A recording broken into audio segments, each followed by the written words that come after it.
మహిమ కలుగును గాక.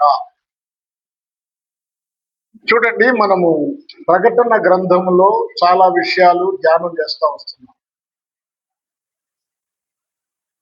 తుయతైరాలో ఉన్న సంఘానికి అగ్ని జ్వాల వంటి కన్నులు గలవాడు, అపరంజిని పోలిన పాదములు గలవాడు, దేవుని కుమారుడు చెప్పు సంగతులను మనము ధ్యానం చేస్తూ ఉన్నాం కదా. ఈ ధ్యానము అనేది చాలా ప్రాముఖ్యమైనది. ఇందులో చాలా విషయాలు ధ్యానం చేస్తూ ఉన్నాం. ఇప్పుడు 22వ వచనాన్ని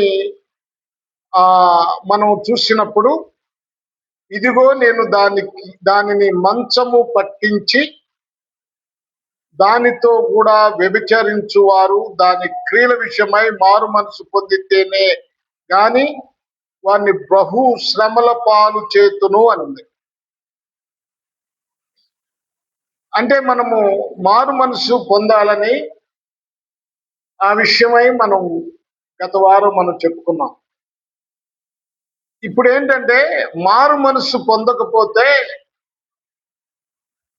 దేవుడు ఏమంటున్నాడంటే, బహు శ్రమలు పాలు చేస్తాను. ఇది దేవుడు చెప్తున్నటువంటి మాట, దేవుని మాట. ఈ దేవుని మాటను మనం శ్రద్ధగా వినాలి. శ్రమలంటే అర్థం ఏమిటంటే, చూడండి, శ్రమలకు మనం చూసినట్లయితే అది ఉగ్రత. 7 సంవత్సరాలు జరిగే భయంకరమైన శ్రమలు. ఈ శ్రమలను మనం జ్ఞాపకం చేసుకుంటే, శ్రమలు 2 విధాలుగా వస్తాయి. ఒకటి, దేవుడు పంపే శ్రమలు. అంటే మొదట దేవుడు అనుమతించిన శ్రమలు. ఏంటంట? దేవుడు అనుమతించిన శ్రమలు. రెండోది, దేవుడు పంపే శ్రమలు. దేవుడు కొన్ని శ్రమలను ఏంటది అంగీకరిస్తాడు, అనుమతిస్తాడు. అయితే ఈ శ్రమలు దేవుని మహిమార్థమై వచ్చే శ్రమలున్నాయి. దేవుని మాట వినకుండా దేవునికి వ్యతిరేకంగా జీవించిన వారికి దేవుడే ఇచ్చే శ్రమలున్నాయి. 2 రకాల ఈ శ్రమలను గురించి మనం ఇప్పుడు జ్ఞాపకం చేసుకుందాం. దేవుని మహిమార్థమై యోబుకు శ్రమలు వచ్చాయి. యోబుకు వచ్చిన శ్రమలు చాలా కఠినంగా ఉన్నాయి. ఎలాంటి శ్రమలు వచ్చాయంటే, యోబుకి తన పనివారందరూ కూడా శత్రువుల చేతిలో హతులైపోయారు. సైన్యం పోయింది. తర్వాత అతని ఆస్తి అంతా పోయింది. గృహాలు కూలిపోయాయి. బిడ్డలు చనిపోయారు. భార్య దూషించింది.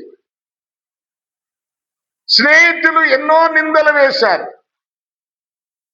ఆయన శరీరం అంతా కూడా వ్యాధితో నింపబడింది.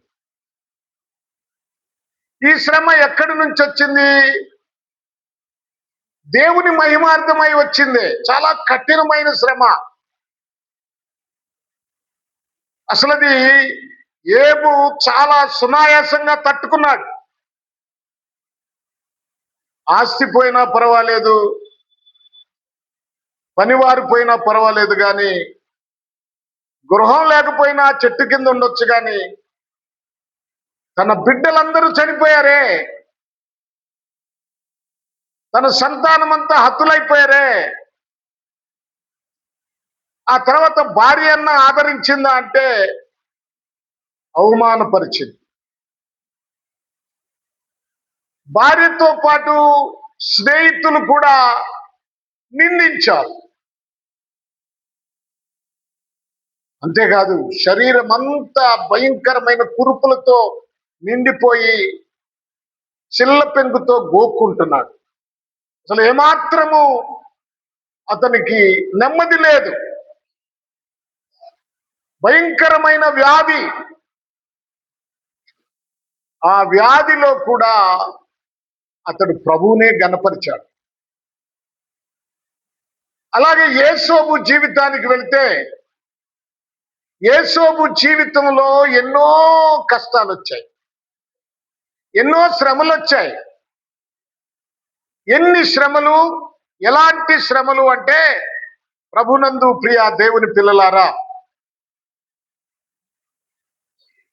అన్నలు సొంత అన్నలే నిందించారు, అన్నలు కొట్టారు కదా. కొట్టిన వాళ్ళు గోతిలో పడేశారు.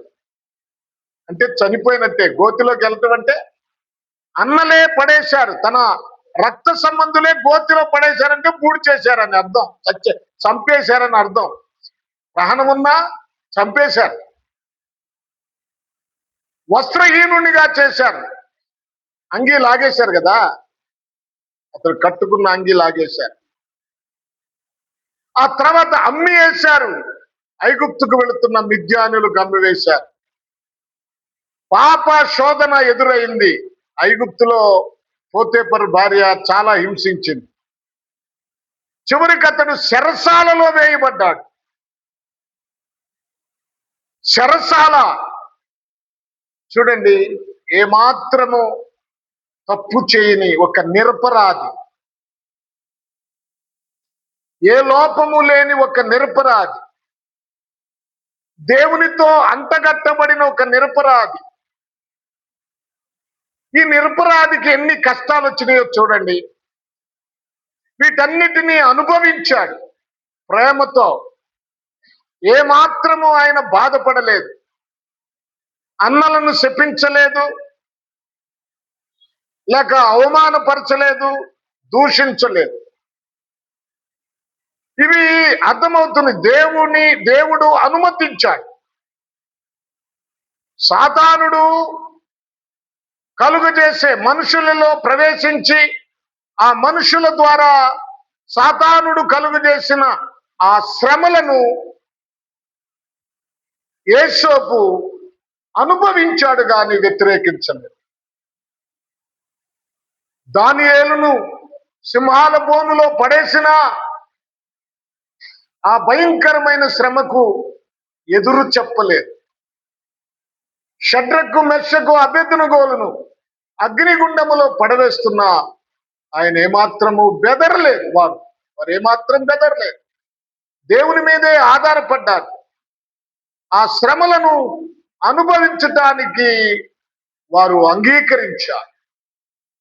ప్రభునందు ప్రియ దేవుని పిల్లలారా, జ్ఞాపకం చేసుకుందాం. భక్తుడైన పౌలుకి ఎన్ని శ్రమలు వచ్చాయి, పేతురుకి ఎన్ని శ్రమలు వచ్చాయి. అపోస్తులందరికీ సువార్త చెప్తుంటే వారు ఎన్ని శ్రమలు అనుభవించారు. హెబ్రీయులకు రాసిన పత్రికలో ఒక మాట చదవండి. హెబ్రీయులకు రాసిన పత్రిక 11వ అధ్యాయంలోనికి రండి. 11వ అధ్యాయంలో చాలా ఉన్నాయి, కానీ నేను ఒక మాట చదువుతున్నాను, వినండి. ఈ 11వ అధ్యాయంలో 36వ వచనం, మరి కొందరు తిరస్కారములకును కొరడా దెబ్బలను మరి బంధకములను ఖైదీను అనుభవించిరి, రాళ్లతో కొట్టబడిరి, రంపములతో కోయబడిరి, శోధించబడిరి, ఖడ్గముతో చంపబడిరి, గొర్రె చర్మములను మేక చర్మములు వేసుకొని దరిద్రులయుండి శ్రమపడి హింస పొందుచు అడవులలోను కొండలలోను గుహల్లోను సొరంగములలోను తిరుగులాడుచు సంచరించిరి. ఎంత భయంకరమైన శ్రమలు ఇవి. కాదా? ఇవి భయంకరమైన శ్రమలు కాదా? ఈ శ్రమలను అనుభవించలేదా వారు? చూడండి, దేవుడు అనుమతించిన శ్రమలు ఇవి, దేవుణ్ణి మహిమపరచటానికి. ఎందుకంటే ఒక మాట ఉంది బైబిల్లో, యేసు ప్రభు వారే భయంకరమైన శ్రమలు అనుభవించారు. ఆయన కొరడాలతో కొట్టబడ్డాడు,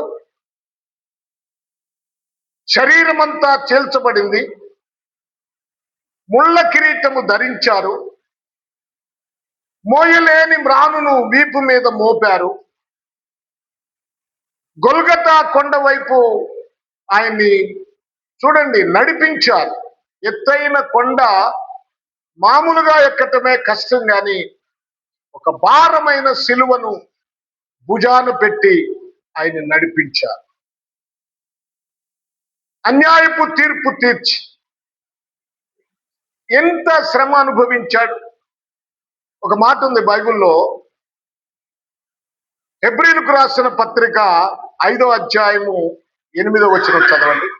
8వ అధ్యాయం. శ్రమలు ఎందుకు వస్తాయి? శ్రమలు వచ్చినప్పుడు మనం ఏమి నేర్చుకుంటాం? హెబ్రీలకు రాసిన పత్రిక 5వ అధ్యాయము, ఆయన కుమారుడయుండియు, జాగ్రత్తగా వినండి, దేవుని కుమారునికే ఇన్ని శ్రమలు వచ్చాయి కదా, ఆయన కుమారుడయుండియు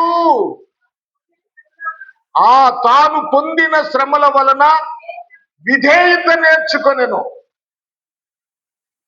శ్రమలు ఎందుకు వస్తాయి మనిషి కంటే? కష్టాలు, వ్యాధులు, బాధలు ఎందుకు వస్తాయంటే మనము విధేయత నేర్చుకోవటానికి వస్తాయి. మనము విధేయత నేర్చుకోవాలి, లోబడే తత్వం నేర్చుకోవాలి. అసలు ఏపుకొచ్చిన కష్టాలు ఎంత భయంకరమైనవి. ఆయన ఎక్కడన్నా నోరు జారాడా? ఎక్కడన్నా వ్యతిరేకించాడా? యేసోబు గాని, మనం చెప్పుకున్న వారు ఎవరైనా, అపోస్తులైన పౌలు గాని ఎక్కడైనా తమ నోరు జారి నాకు ఈ కష్టాలు ఎందుకు వచ్చినాయి అని అడిగారా? అన్నారా? ఆ కష్టాలలో, ఆ శ్రమలలో యేసు ప్రభువు విధేయత నేర్చుకున్నాడని, లోబడ్డాడని, అదే మనకు నేర్పించాలని యేసు ప్రభువు ఆ కష్టాలు అనుభవించాడు. మనము లోబడుతున్నామా? శ్రమ వచ్చిందని, కష్టం వచ్చిందని మనము దేవునికి విధేయత చూపించకుండా అవిధేయులుగా బ్రతుకుతున్నామా? ఒక్కసారి ఆలోచించండి. మనం కష్టాలు వస్తాయి, ఇంకా ఎందుకు వస్తుందో కష్టం. తిమోతికి రాసిన 2వ పత్రిక 2వ అధ్యాయము 3వ వచనం చూడండి. తిమోతికి రాసిన, అమ్మా, క్రీస్తు యేసు యొక్క మంచి సైనికుని వలె చూడండి, నాతో కూడా శ్రమను అనుభవించండి. పౌలు గారు, నేను శ్రమను అనుభవిస్తున్నాను. కపట సహోదరుల వలన చూడండి ఎన్నోసార్లు నేను అవమానం పొందాను, కొరడా దెబ్బలు తిన్నాను. ఏమండి, ఆయన సువార్త సభకు అంటే సభలు సువార్త చేయటానికి వెళ్తా ఉంటే మాసిదోనియా ప్రాంతం వాడు మాకు సహాయం చేయమని కోరితే ఆయనతో పాటు ఆయన శిష్యుడు కలిసి వెళుతా ఉంటే పుతోను అనే దెయ్యము పట్టిన ఒక చిన్నది వారి వెంట పడినప్పుడు ఆ దెయ్యాన్ని ఆ పౌలు గారు ఆ శీల గద్దించారు. గద్దించిన వెంటనే వాళ్ళు ఏం చేశారు తెలుసా? అక్కడ ఒక కథ సృష్టించారు. అదేమిటంటే రోమియులకు వ్యతిరేకమైన ఒక మతాన్ని తీసుకొచ్చి ఇక్కడ బోధిస్తున్నాడు. ఏం చేశాడు? దెయ్యాన్ని వెళ్ళగొట్టాడు, ఆ చిన్నదానికి విడుదల తీసుకొచ్చాడు. దానితో వాళ్ళ లాభం పోయింది. దెయ్యం పోయిందని వాళ్ళు సంతోషించట్లేదు, వారు లాభం పోయిందని బాధపడుతున్నారు. ఆ దెయ్యము వదిలిపోయినందుకు బాధపడుతున్నారు. ఇప్పుడు పౌలు శీలల్ని అన్యాయంగా పట్టిస్తే ఏం జరిగింది అక్కడ చూడండి. అపోస్తుల కార్యాల గ్రంథం 16వ అధ్యాయంలోనికి రండి. అపోస్తుల కార్యాల గ్రంథం 16వ అధ్యాయంలో ఏముంది? 23వ వచనం చూడండి. వారు చాలా దెబ్బలు కొట్టి వారు సరసాల్లో వేసి సరసాల నాయకునికి ఆజ్ఞాపించారు. ఎన్ని దెబ్బలు కొట్టారు? చాలా దెబ్బలు కొట్టారు. యూదులైతే వారి క్రమం ప్రకారం ఒకటి తక్కువ 40 దెబ్బలు కొడతారు. ఈ రోమియోలు ఏం చేశారు? చాలా దెబ్బలు కొట్టారు. ఆ దెబ్బలకి వాళ్ళకి ఏమైంది?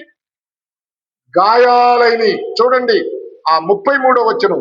ఆ రాత్రి ఆ గడియలోనే అతడు వారిని తీసుకొచ్చి వారి గాయములు కడిగెను. సరే, వారి గాయములు కడిగెను. గాయములైనవి. ఎంత భయంకరంగా కొట్టుంటారు. అప్పుడు పౌలు అంటున్నాడు, నేను శ్రమలు అనుభవిస్తున్నాను. చెరసాల్లో వేయబడ్డాడు కదా, వాడ పగిలి సముద్రములో శ్రమలు, వస్త్రహీనుడుగా ఉన్నాడు, జాగారములతో ఉన్నాడు,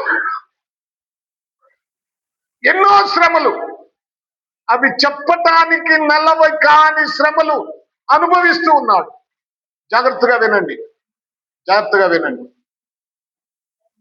ఇన్ని శ్రమలు అనుభవిస్తూ పౌలు అంటాడు తన శిష్యుడితో, కుమారుడా తిమోతి, నువ్వేం చేయాలో తెలుసా? ఎలా ఉండాలో తెలుసా? మంచి సైనికుని వలె అన్నాడు. మంచి సైనికుని వలె నాతో కూడా శ్రమలు అనుభవించుము. శ్రమలు అనుభవించు. నీవు శ్రమలు వద్దనుకోవద్దు. శ్రమలు మేలు కొరకే వస్తాయి. మంచి సైనికుడు యుద్ధములో చేరి దినదిన గండముగా ప్రాణాపాయము వచ్చిన శత్రువుని జయించటానికి ఎన్ని కష్టాలు పడతాడో.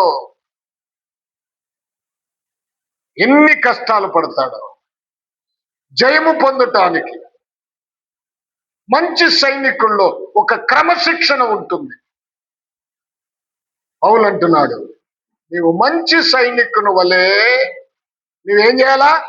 నాతో కూడా నేను అనుభవిస్తున్న శ్రమలలో నీవు కూడా పాలి భాగస్థుడు కమ్ము.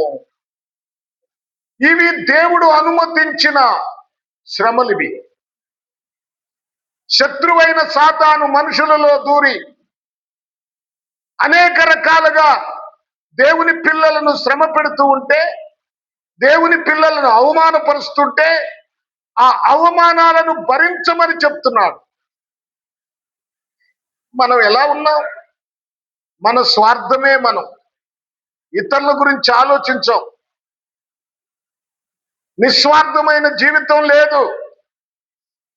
ప్రభునందు ప్రియ దేవుని పిల్లలారా, శ్రమలు ఎందుకు వస్తాయంటే ఆశీర్వాదం కోసమే వస్తాయి. పౌలు అనుభవించిన శ్రమలు రోమా పత్రిక 8వ అధ్యాయం 17వ వచనం చూడండి. రోమా పత్రిక 8వ అధ్యాయము 17వ వచనం ఏముంది అక్కడ? వారసులం అనగా దేవుని వారసులం, క్రీస్తుతో కూడా మహిమ పొందుటకు ఆయనతో శ్రమ పడిన ఎడల క్రీస్తు తోటి వారసులం. శ్రమలు పడకుండా ఆయనతో వారసులం కాలేదు. సువార్త విషయంలో శ్రమ పడాలి, దేవుని పని విషయంలో శ్రమ పడాలి, విధేయత చూపించాలి. శ్రమ. ప్రభునందు ప్రియ దేవుని పిల్లలారా, ఈ శ్రేష్టమైన సమయంలో మనం నేర్చుకోవాల్సిన ప్రాముఖ్యమైన పాఠం ఏమిటంటే, కొందరికి శ్రమలు వస్తాయి, అవమానాలు వస్తాయి, నిందలు వస్తాయి, అనేక రకాలుగా ఇబ్బందులు పెడతారు, దూషిస్తారు. పౌలు గారితో ఎంతో మంది శిష్యులను సిద్ధం చేస్తే కొందరు బయటికి వెళ్ళిపోయి ఆ భక్తుని మీదే నిందలేశారు, అవమానపరిచారు. వాటన్నిటినీ తట్టుకున్నాడు. చూడండి, మనం కొన్ని పనులు చేస్తాం, తెలియక చేసేవి ఉన్నాయి, తెలిసి కూడా చేసేవి. దైవ సేవకులకు వ్యతిరేకంగా మాట్లాడే ఆ విధానం కూడా ఉంటుంది. నేను చాలా మందిని ఎరుగుదును, నా విషయంలోనే చాలా చెడ్డగా మాట్లాడిన సందర్భాలు ఉన్నాయి. కానీ వాటన్నిటినీ సహించాలి. శ్రమలు అనుభవించాలి. ఇంకా చూడండి ప్రభునందు ప్రియులారా, యేసు ఎన్ని శ్రమలు అనుభవించాడు చెప్పాను కదా. శిలువ శోధన అనుభవించాడు కదా. యోహాన్ రాసిన పత్రిక 1వ అధ్యాయము 2వ వచనం చదవండి. యోహాన్ రాసిన 1వ పత్రిక 1వ అధ్యాయము 2వ వచనం. అమ్మా, ఆయనే మన పాపములకు శాంతికరమై ఉన్నాడు. మన పాపములకు మాత్రమే కాదు, సర్వలోకమునకు శాంతికరమై ఉన్నాడు.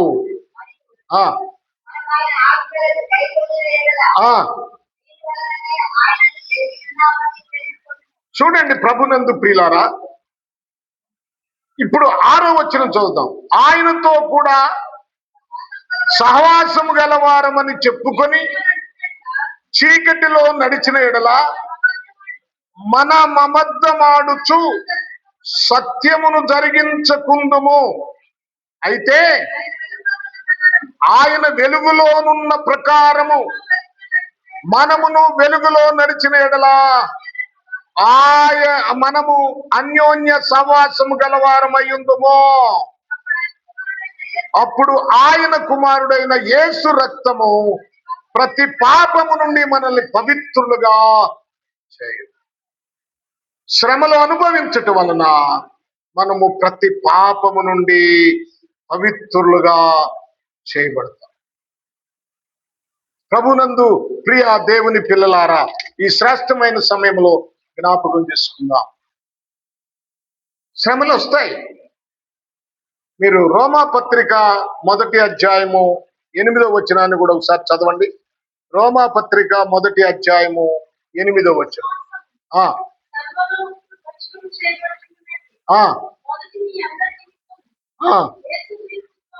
యేసుక్రీస్తు ద్వారా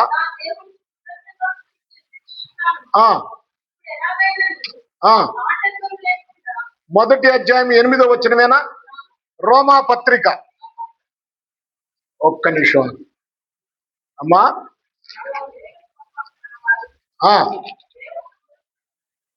ఇక్కడేమన్నాడు? చదవండి చదవండి చదవండి చదవండి.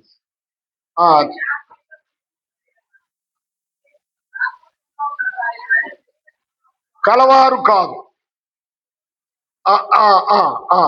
2:8 చదవమ్మా. 2:8. అయితే భేదములు పుట్టించి సత్యమునకు లోబడక దుర్నీతికి లోబడు వారి మీదకి దేవుని ఉగ్రతయు రౌద్రమును వచ్చును. ఇక్కడ మనం జ్ఞాపకం చేసుకోవాలి, సత్యానికి మనం లోబడాలి. సత్యం అంటే వాక్యము.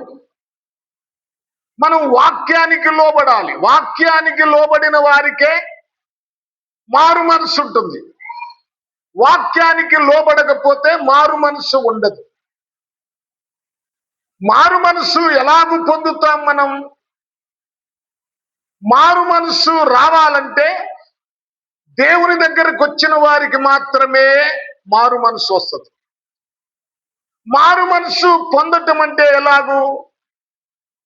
మొదట మన పాపమును మనం గుర్తించాలి. నువ్వేం పాపం చేస్తున్నావు? ఆ పాపము గుర్తించాలంటే వాక్యాన్ని నువ్వు నేర్చుకోవాలి.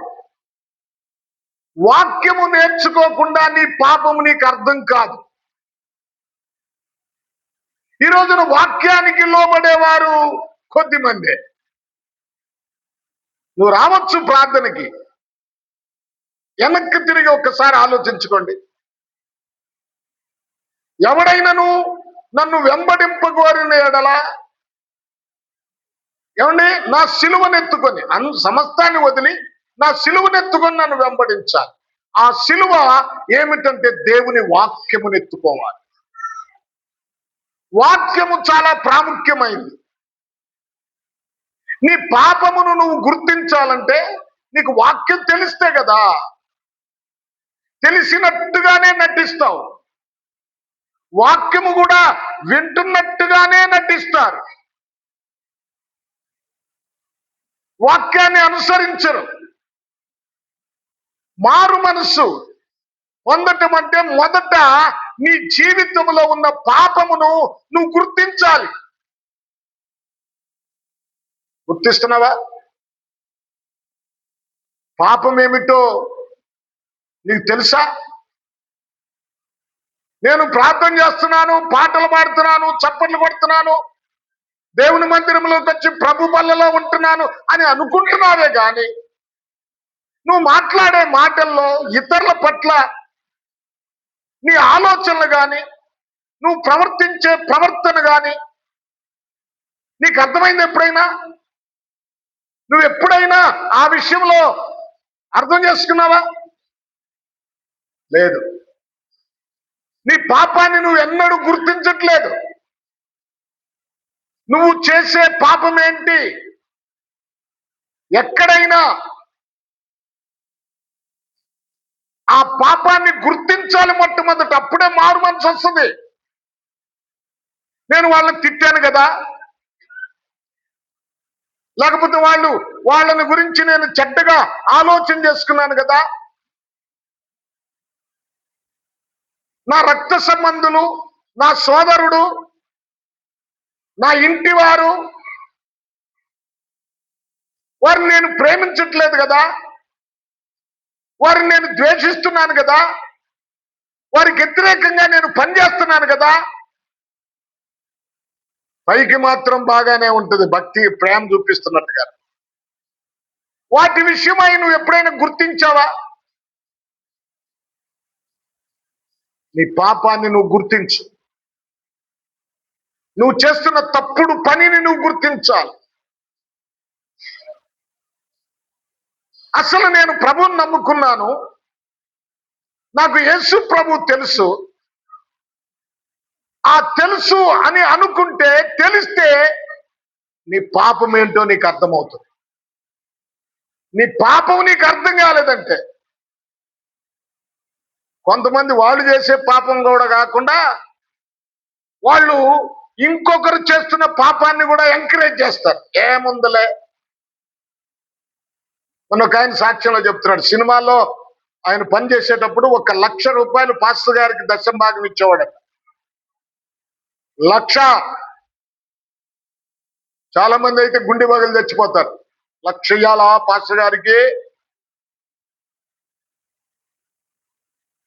ఆ తర్వాత పాస్టర్ గారు ఏమంటున్నా అంటే, ఆయన సినిమాల్లో పనిచేస్తూ తన తప్పును తాను తెలుసుకున్న తర్వాత ఆ సినిమాల్లో నుంచి బయటికి రావాలని నిర్ణయించుకున్నా అంట. ఈ పాస్టర్ గారు అంటున్నా అంట, ఏం పర్వాలేదండి, నువ్వు అక్కడే పని చేయి అంటున్నా. చూడండి, తన పాపాన్ని గుర్తించి తన తప్పును గుర్తించి సినిమాల్లో నుంచి బయటకు వచ్చాడు. ఇప్పుడు మంచి సేవకుడుగా మంచి వాక్యం చెప్తున్నాడు. అర్థం చేసుకోండి. పాపాన్ని గుర్తించిన తర్వాత పశ్చాత్తాపడాలి,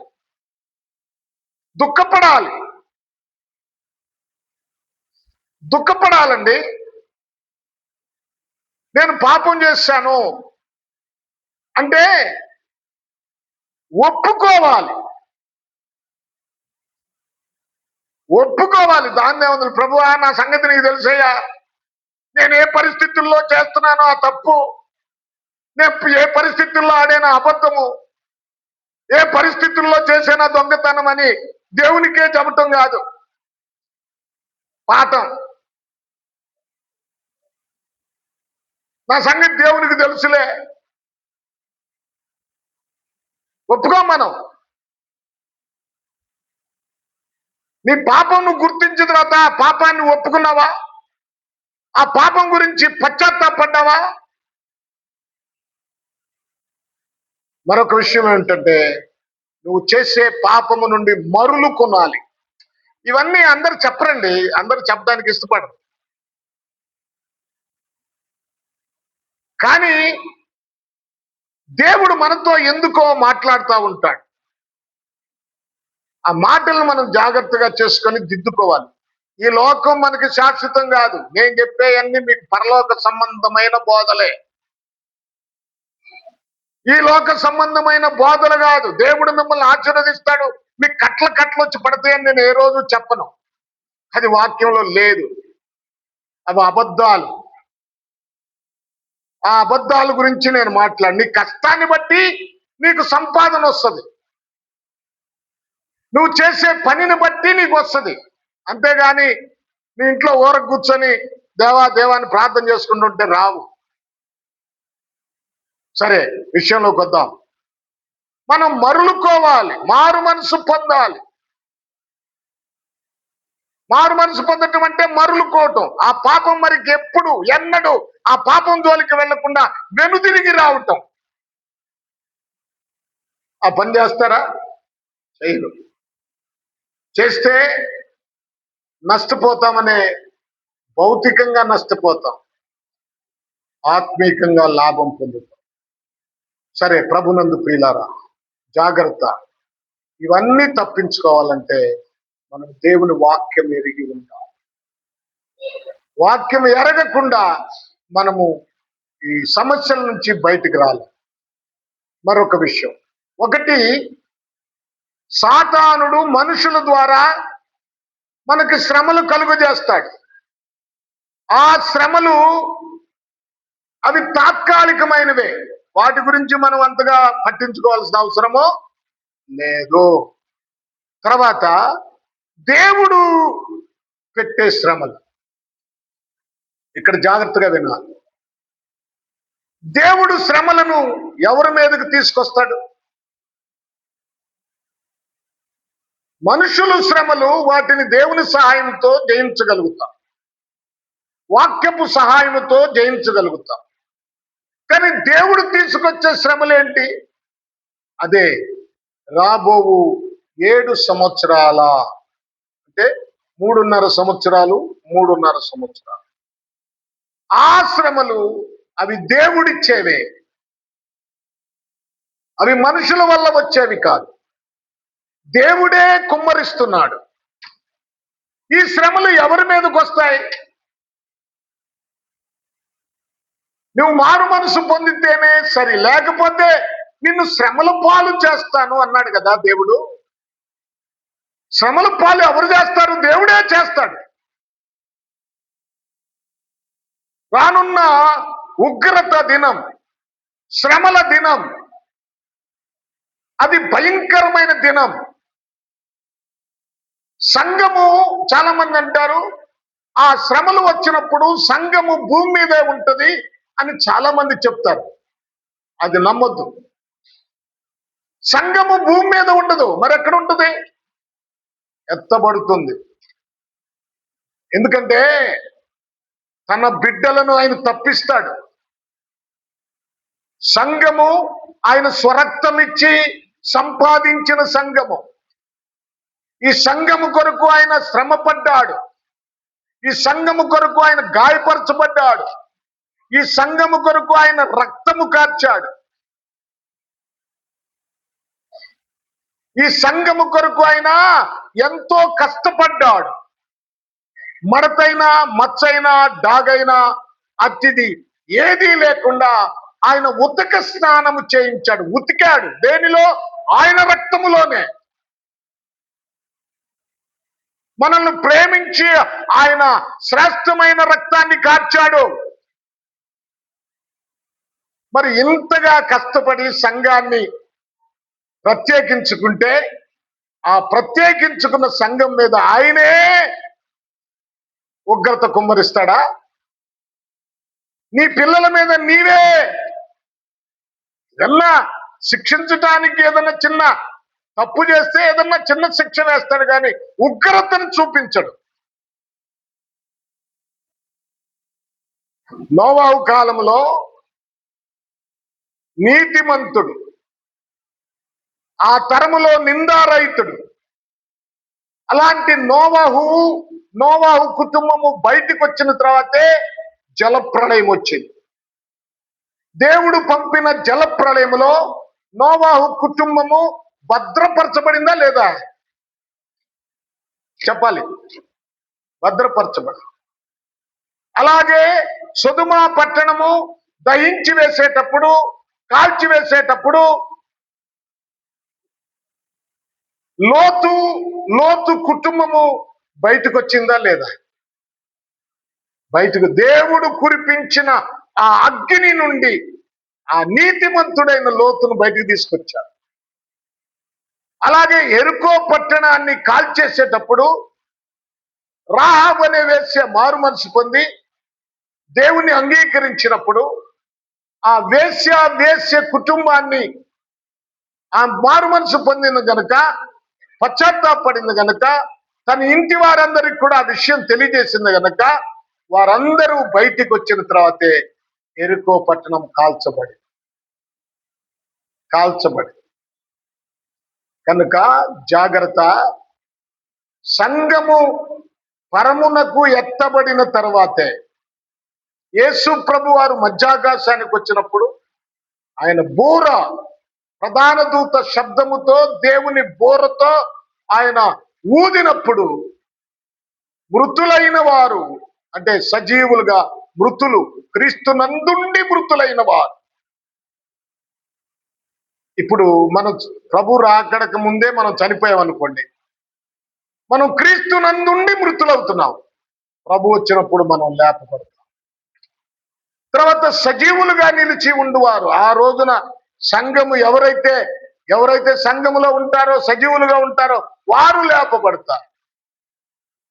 ఆ తర్వాతే భూమి మీద ఉగ్రత, భూమి మీద శ్రమలు, శోధన. నా ప్రియ దేవుని పిల్లలారా, జ్ఞాపకం చేసుకుందాం. మనం ఎలా ఉన్నావు? 7 ఏళ్ల శ్రమల కాలంలో మనం తప్పించబడతాం. మరి మనం తప్పించబడితే ఎవరుంటారు భూమి మీద? ఉంటారు. 4 గుంపుల వాళ్ళు ఉంటారు దాదాపుగా. ఒక గుంపు అన్యులు. ఆయన శ్రమలు ఎవరి మీదకి వస్తుందంటే అన్యులు. అన్యులంటే ఎవరు? యేసుని ఎరగని వారు. చూడండి, అన్యులు విగ్రహాలను పూజించేవారు. ఎందుకంటే దేవునికి ఇవ్వవలసిన మహిమను విగ్రహాలకు ఇస్తున్నారు. ఏ చెట్టుకో, చతుష్పాద జంతువుకో ఇస్తున్నారు. దేవుణ్ణి మహిమపరచాల్సిన నీ జీవితం ఏమవుతుంది? ఏం చేస్తున్నావు నువ్వు? మోగమైన రాతి బొమ్మకో, లేకపోతే ఒక జంతువుకో. ఏమండి, యూట్యూబ్ లో ఒకడు బాగా, అరే వాళ్ళు గొర్రెలు అంటున్నాడు. మనం గొర్రెలమే. నేను చెప్తున్నానుగా, వాడికి చెప్తే సమాధానం, మేము గొర్రెలమే, పందులం కాదు. గొర్రె శ్రేష్టమైనది. మేం పందులం కాదు, మేం పందులకేం మొక్కట్లా, మేము గొర్రెలమే. మేము అసహ్యమైన తినేదాని కాదు, శ్రేష్టమైన గొర్రె. యేసు ప్రభువే గొర్రె పిల్లగా ఉన్నాడు. ఇదిగో లోక పాపను మోసుకొని పోవు దేవుని గొర్రె పిల్ల. ఆయన అనుసరించే వాళ్ళ మనం కూడా గొర్రెలమే. భూమి మీద మానవుడి కన్నా ప్రశస్తమైనది గొర్రె పిల్లే. వాడెవడో అన్నాడని మనం బాధపడాల్సిన అవసరం లేదు. వాడు కావాలన్నా తెలియకంటున్నా వాడు నిజమే మాట్లాడుతున్నాడు. మనం గొర్రెలమే. ప్రభునందు ప్రియులారా, చూడండి, మనము ఈ లోకములో విగ్రహాలకు మ్రొక్కేవారం కాదు. దేవునికి ఇవ్వవలసిన మహిమ, సజీవుడమైన ప్రభువుకి ఇవ్వవలసిన మహిమను, ప్రభువుకి ఇవ్వవలసిన హృదయాన్ని మనము ఈ లోకములో దేవుని కాని దానికి మనం ఇవ్వట్లేదు. కనుక వారందరూ అలాగూ చేసేవారు. ఎలాగూ దేవునికి ఇవ్వవలసిన మహిమను దేవునికి ఇవ్వకుండా ఈ లోకానికి ఇస్తున్నటువంటి వారు విడిచిపెట్టబడతారు. ఒకటి, అన్యులనే గుంపు విడవబడుతుంది. క్రీస్తు నెరగని వారు విడవబడతారు. క్రీస్తును ఆరాధించని వారు విడవబడతారు. మార్పు చెందని అన్యులు దేవుని ఎరగని వారు విడిచిపెట్టబడతారు. రెండోది, ఎవరు విడిచిపెట్టబడతారు అంటే ఇశ్రాయేలీయులు విడిచిపెట్టబడతారు. ఎందుకంటే వారు క్రీస్తును అంగీకరించలేదు. కొద్దిమంది అంగీకరించారు. అందులో నుంచి వారు ఇంకా మెస్సయ్య వస్తాడని చెప్తాడు. ఏ దేశంలో అయితే క్రీస్తు జన్మించాడో, ఏ దేశంలో అయితే సువార్త చెప్పాడో, ఏ దేశంలో అయితే సిలువ మోసాడో, అన్యాయపు తీర్పు పొంది సిలువను మోసాడో, ఏ దేశంలో అయితే సిలువ వేయబడ్డాడో, ఏ దేశంలో అయితే చంపబడ్డాడో, ఏ దేశంలో అయితే సమాధి చేయబడ్డాడో, ఏ దేశంలో అయితే సమాధిలో నుండి ఆయన తిరిగి లేచాడో, పునరుద్ధానుడయ్యాడో, ఆ దేశము వారే యేసు ప్రభుని నమ్మట్లేదు. చూడండి, యేసు ప్రభు వారు ఎన్నో ప్రసంగాలు చేశాడు, ఎన్నో విషయాలు చెప్పాడు. నేనే మెస్సయ్యనని చెప్పాడు. కానీ వారు నమ్మలేదు. యూదులు నమ్మలేదు. వారు యేసు ప్రభును అంగీకరించలేదు, మారు మనసు పొందలేదు. వారికి శ్రమ. యేసుని నమ్మని వారికి, మార్పు చెందని వారికి శ్రమ. ఆయన ఉగ్రత కుమ్మరించబడింది. రెండో గుంపు ఎవరు? ఇశ్రాయేలు. మొదటి గుంపు అన్యులు, రెండో గుంపు ఇశ్రాయేలీయులు విడిచిపెట్టబడతారు. మూడవది ఎవరంటే బుద్ధిహీనులు. ఎవరు బుద్ధిహీనులు? దేవుడు లేడని హృదయమందు 14వ కీర్తన చూడండి. 14వ కీర్తన చూడండి.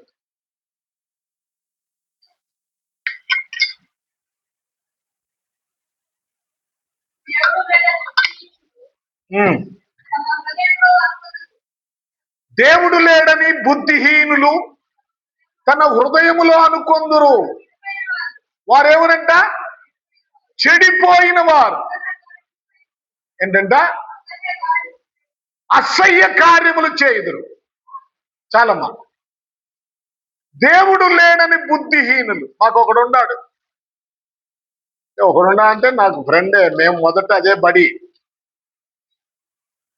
దేవుడు ఉంటే నాకు చూపించు, రమ్మను. ఆడ చూపిస్తాండి అంటే దేవుణ్ణి చూపించాల. ఈయనకి దేవుడు ఉంటే కనపడమను, కనపడతాడు. నువ్వు మారు మనసు పొంది భక్తిగా ఉంటే దేవుడు ఏంటో నీకు అర్థమవుతుంది. వాక్యంలోకి వస్తే అర్థమవుతుంది. దేవుడు ఎప్పుడు కనపడతాడంటే రేపు శ్రమలు వచ్చినప్పుడు, విడవబడ్డప్పుడు, ఘోరమైన ఉగ్రతలో, తల్లి జాడ పిల్లకు లేక, పిల్ల జాడ తల్లికి లేక, చెట్టుకొక్కరై పుట్టకొక్కరై అనాథులై ఏడ్చే రోజు వస్తుంది ఒక రోజు. ఆ రోజు అర్థమవుతుంది నీకు దేవుడు. చనిపోవాలని బావిలో దూకినా సావు రాదు. ఏమండి, రాళ్ళు తీసుకొని కొట్టుకున్నా సావు రాదు. లోయలో దూకినా చావు రాదు. ఒక రోజు ఉంది, ఆ రోజు అర్థమవుతుంది. బుద్ధిహీనులకు అప్పుడు అర్థమవుతుంది. అయ్యో ఎంత చెప్పినా మేము వినకపోతేమే అని ఆ రోజు రొమ్ము కొట్టుకుంటారు. ఆ రోజు రొమ్ము కొట్టుకుంటారు. నేను మారు మనసు పొందలేదే అని బాధపడతారు. కనుక శ్రమల రోజు ముందుంది. ఒకటి అన్యులైతే, 2 ఇశ్రాయేలీలైతే, 3 దేవుడు లేడనే బుద్ధిహీనులు నాస్తికులైతే, 4వది ఎవరు? 4వది ఎవరు? ఎవరు చెప్పండి? 4వది చూడండి, రోమా పత్రిక 2వ అధ్యాయము 4వ వచనం. రోమా పత్రిక 2వ అధ్యాయము, ఇక్కడ చూద్దాం. లేదా దేవుని అనుగ్రహమును మారు మనసు పొందుటకు నిన్ను ప్రేరేపించుచున్నదని ఎరుగక, ఆయన అనుగ్రహ ఐశ్వర్యమును, సహనమును, దీర్ఘ శాంతమును తృణీకరించదు. ఎవరి మీదకి? 4వ గుంపు ఎవరు? 4వ గుంపు ఎవరు? ఆయన అనుగ్రహ ఐశ్వర్యము, ఆ సహనమును, దీర్ఘశాంతమును తృణీకరిస్తున్నారు మారు మనసు పొందకుండా. మారు మనసు పొందటానికి నిన్ను ప్రేరేపించినా నువ్వు తప్పించుకు తిరుగుతున్నావు. ఇప్పుడేందులే మారు మనసు, అప్పుడేనా? నాకేం వయసు పోయింది? ఏం వయసు పోయింది నాకు? నీకు వయసు పోయేదాకా ఉంటాడా దేవుడు? నాకేం వయసు పోయింది అనుకుంటున్నారు. ఏమి వయసు పోయింది? నేను ముసలోడా? అప్పుడేనా? అచ్చట ముచ్చట పాపంలో తీర్చుకోవద్దా? చూడండి, యవ్వన కాల రక్తాన్ని చిందించాడు యేసు ప్రభువారు. యవనములోనే నువ్వు రక్షించబడాలి. నువ్వు మారు మనసును తృణీకరిస్తావా? సువార్తను తృణీకరిస్తావా? చూడండి, ఏముంది? నీ కాఠిన్యమును, మార్పు పొందని నీ హృదయమును అనుసరించి ఉగ్రత దినమందు, అనగా దేవుని న్యాయమైన తీర్పు బయలుపరచబడు దినమందు నీకు నీవే ఉగ్రతను సమకూర్చుకొనుచున్నావు. ఏమన్నంట? నీకు నీవే సమకూర్చుకొనుచున్నావు. చూడండి, ఆయన ప్రతివానికి వాని వాని క్రియల చొప్పున ప్రతిఫలం ఇచ్చును. సత్క్రియలు ఓపికగా చేయించు మహిమను, ఘనతను, అక్షయతను వెతుకు వారికి నిత్య జీవమునిస్తాడు. అయితే భేదములు పుట్టించి సత్యమునకు లోబడక దుర్నీతికి లోబడు వారి మీదకి దేవుని ఉగ్రతయు రౌద్రమును వచ్చును. అది గిరగిర తిరుగు సుడిగాలి. అది దుష్టుల మీదకి పెళ్ళున దిగుతుంది. ఆ దినము వారి శరీరము దుమ్ము వలె ఎగిరిపోద్ది. వారి రక్తము కారుతుంది. వారి శరీరాలు దుమ్మైపోతాయి. చూడండి, ఆ దినము రాబోతుంది. అది ఉగ్రత దినం. 4వది ఎవరి మీదకి ఉగ్రతదంటే, మారు మనసు పొందాలని తెలిసి కూడా మారు మనసు పొందరు. పాపం చేయకూడదని, అబద్ధం ఆడకూడదని తెలిసి కూడా అబద్ధం ఆడేవారు. వ్యభిచారం చేయకూడదని తెలిసి కూడా దేవుని మందిరానికి వస్తూ, దేవుని వాక్యం వింటూ, దేవుని సన్నిధిలో ప్రార్థన చేస్తూ, వ్యభిచారం చేస్తూ, దొంగతనం చేస్తూ, మోసం చేస్తూ, అబద్ధాలు ఆడుతూ, బూతులు తిడుతూ, భయంకరమైన లోక సంబంధమైన వ్యసనాలలో లోబడిన వారి మీదకి దేవుని ఉగ్రత పెళ్ళున దిగుతుంది.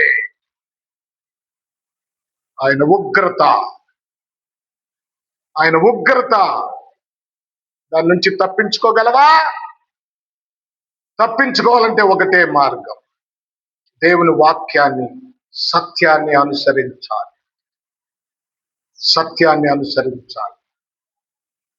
సత్యకు దూరంగా ఉండకూడదు. ఆ ఉగ్రత ఎలా వస్తుందో కూడా, ఆ ఉగ్రతను గురించి నేను వివరించాలి, టైం లేదు. ప్రకటన గ్రంథం మనం చూస్తే ఆయన మొదట ముద్ర విప్పినప్పటి దగ్గర నుంచి శ్రమలు ప్రారంభమయ్యాయి.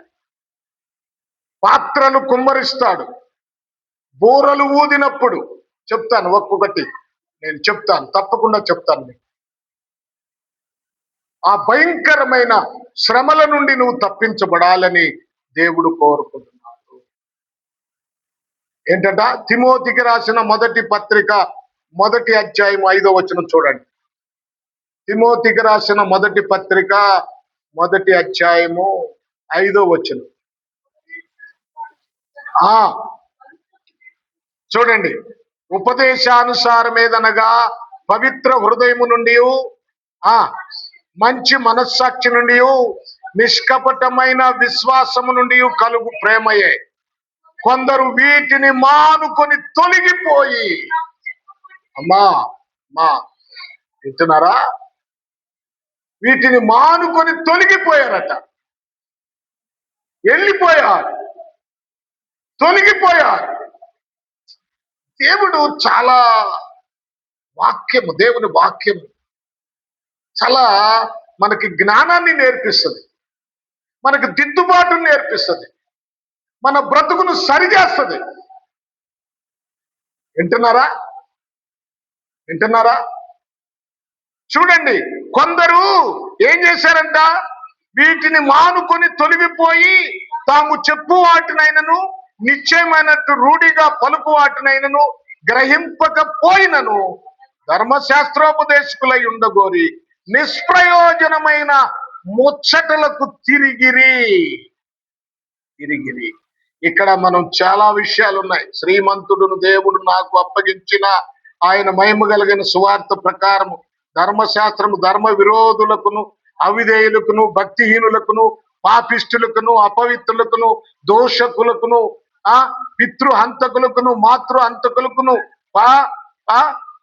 నరహంతకులకును, వ్యభిచారులకును, పురుష సంయోగులకును, మనుష్య చోరులకును, అబద్ధికులు. ఇది ఒక్కొక్కటి వివరించాలి. ఒక్కొక్క విషయాన్ని వివరిస్తేనే మీకు అర్థమవుతుంది. ఏం చేద్దాం? టైం చాలట్లేదు. వీళ్ళందరికీ రేపు ఉగ్రత పాలవుతారు. ఉగ్రతలో మునిగిపోతారు. ఏమన్నా ఇందాక చదువుకున్నాం కదా, ఏమనుకున్నావు? రోమపత్రిక 2వ అధ్యాయం 8వ వచనం ఏం చదువుకున్నావు? 2వ అధ్యాయము ఏమనుకున్నావు? వేదములు పుట్టించి సత్యము అంటే దేవుని వాక్యానికి లోబడక దుర్నీతికి లోబడి వారి మీదకి దేవుని ఉగ్రత రౌద్రముగా, సత్యమునకు లోబడక. సత్యం అంటే దేవుని వాక్యము. మనకి సంపద ఏమిటంటే దేవుని వాక్యమే. దేవుని వాక్యానికి లోబడాలి. లోబడుతున్నాం మనం? దేనికి లోబడతాం? వాక్యం చెప్పినట్టుగా చేస్తున్నామా? వాక్యాన్ని అనుసరిస్తున్నామా? వాక్యం నీ చేతిలో ఉన్నా నువ్వు చేసే పనులు వేరుగా ఉంటాయి. ఇక్కడ ఉన్నంతసేపే కాసేపు వాక్యం వింటారు. చూడండి, వాక్యం వింటారు కానీ వాక్యానుసారంగా జీవించరు. ఇంకా చాలా విషయాలు ఉన్నాయి. అక్కడే రోమపత్రిక 2వ అధ్యాయము 8వ వచనంలో ఏముంది? ఇదేనా మనం చదువుకుంది? 8వ వచనమేగా. తర్వాత మరలా ఎఫెసీయులకు రాసిన పత్రిక 5:6, కొలస్సీయులకు రాసిన పత్రిక 3:6, అన్ని ఉగ్రత. వీటన్నిటిలో ఉగ్రత వస్తుంది. నీ బ్రతుకు మారకపోతే ఆ విశ్వసించని వారి మీదకి, యేసుక్రీస్తుని దేవుణ్ణి విశ్వసించిన వారి మీదకి ఉగ్రత వస్తుంది. తెలుసు, అన్నిటికంటే అసలు యేసు ప్రభు తెలియదండి వాళ్ళకి బైబిల్ తెలియదు, వాక్యం తెలియదు. అట్టటాలనే దేవుడు వదిలిపెట్టలేదు. మరి వాక్యం తెలిసి కూడా నువ్వు లోబడకపోతే, వాక్యం తెలిసి కూడా నువ్వు బ్రతుకును మార్చుకోకపోతే దేవుడు ఊరుకుంటాడా? ఊరుకుంటాడని మీరు అనుకుంటున్నారా? కవరింగ్ చేసుకోమాకండి, నెట్టివేయమాకండి. యేసు ప్రభు వారే దీనుడుగా దేవుని తండ్రికి ప్రార్థన చేశాడు. మరి నీవు ఏది దీనత్వం, ఏది విధేయత? ఒక్కోసారి విశ్వాసుల ఆలోచనలు వింటే ఒక్కోసారి నేను బిత్తరపోతా. వాళ్ళ మాటలు వింటే ఒక ఏమంటుంది, దాన్ని అస్సలు నేను వదిలిపెట్టను. ఏంటి మాటలు? నువ్వేనా ప్రభు బల్లలో పాలు పంపులు పొందుతుంది? నువ్వేనా యేసుక్రీస్తుని అంగీకరించింది? ఏమండి, ఆయన ఒక చెంప మీద కొడితే ఇంకొక చెంప చూపమన్నాడు. కొరడాలతో కొడుతుంటే ఆయన మౌనంగా ఉన్నాడు. ఒక్క మాట అన్నాడా? ఆయన ముఖం మీద వేసినప్పుడు ఒక్క మాట అన్నాడా? ఆయన గడ్డాన్ని లాగినప్పుడు ఒక్క మాట అన్నాడా? అనలేదు. అందుకే పౌలు గారు అంటున్నారు, క్రీస్తు స్వారూప్యము మీలో ఏర్పడు వరకు నాకు మానని దుఃఖము, వేదన. ఏ స్వారూప్యం ఏర్పడాలి విశ్వాస జీవితంలో? క్రీస్తు స్వారూప్యం. సరే, టైం అయిపోయింది, మరోసారి చెప్తాను.